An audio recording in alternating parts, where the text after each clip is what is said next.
Now that we've learned a little bit about the wellness community, let's take a tour of the venue with the head gardener, Tanya Finney.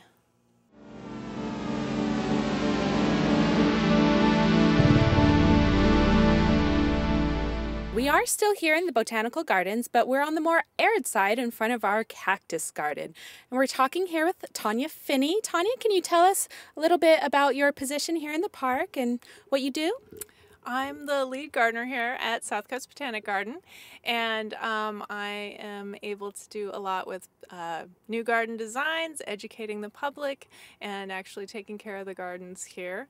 And as you said, we're at the Cactus and Succulent Garden, and we've had a lot of folks coming in looking specifically for plants that do well during these water tough times, and this is a great showcase for plants in that sort of water requirement. And as you can see, there's lots in bloom and there's a lot of color available to you using a succulent plant palette. Well, it's beautiful, as is the whole garden.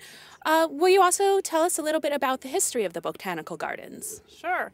We're actually celebrating our 50th anniversary this year. The garden was a joint effort, a community organization led by Francis Young, and the LA County Board of Supervisors designated this 87-acre area as a botanic garden 50 years ago. It's built upon a landfill. Originally, this space was a pit mine. They pulled diatomaceous earth out of the ground. They left a big hole in the ground.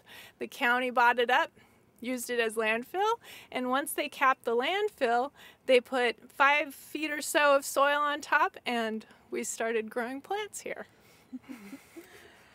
Give us some of the highlights of the botanical garden.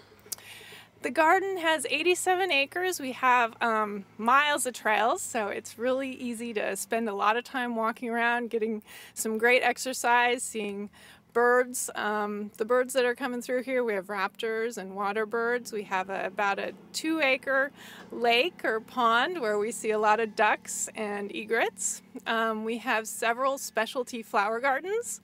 So in addition to this desert garden, we've also got a rose garden that's particularly nice in the spring and fall. We have dahlia beds, fuchsia gardens, lots of different flower gardens. So something is in bloom every month of the year, so it's always something new to see at the garden. And I know that there's also a lot of interaction with the community, so can you tell us some of the classes or volunteer work that people can do? Sure, we have a really active volunteer group. So the South Coast Botanic Garden Foundation is a nonprofit support organization that works with the garden, and we have volunteers that do gardening. They work in our gift shop. They do craft workshops. They propagate plants, and all these areas are areas where you'll learn as you go, so you don't have to have experience coming in to volunteer in the garden. We have classes that are offered, art classes, botanical classes, bird classes, and then throughout the summer we have various events. We've got the symphony that comes and plays. We've got a science adventures camp that's running right now, and this summer we're doing some evening garden walks, so check out the foundation's website if you can, and there's a lot of information and scheduling available there. And that website is? It's www.southcoastbotanicgarden.org. Speaking of volunteers, we're here at the volunteer garden where they grow flowers and vegetables and, really get actively down and dirty in the gardens. So can you tell us a little bit about that? Right, so this group of volunteers meets during the week on Tuesdays and Thursdays. They work in the mornings, and absolutely they get down and dirty with the plants. They are digging in the soil, planting the plants, weeding the beds, doing watering if we need it, and they are caring for plots year-round. And they are caring for our flower gardens, like you said, and our vegetable displays. So when we have the docent groups in and the student groups in, the tours like to come through here and they show them plants and where their food comes from. So this is one of the main areas that the docent tours take people as well. And for those of us who aren't quite as big of gardeners, that you can still enjoy the botanical gardens by renting out one of the places for events. For example, this beautiful lawn we have behind us with the gazebo, lots of beautiful flowers surrounding it. What type of things can people do in this area? We have weddings at these facilities. We have birthday parties. We have memorials where people celebrate folks' lives.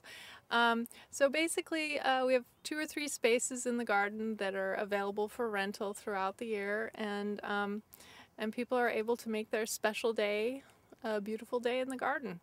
Now, I know over at the large lawn is where the wellness community is having their event. Why does this facility feel it's important to support groups like the nonprofit group, the wellness community? Well, we are a public facility. We are part of LA County.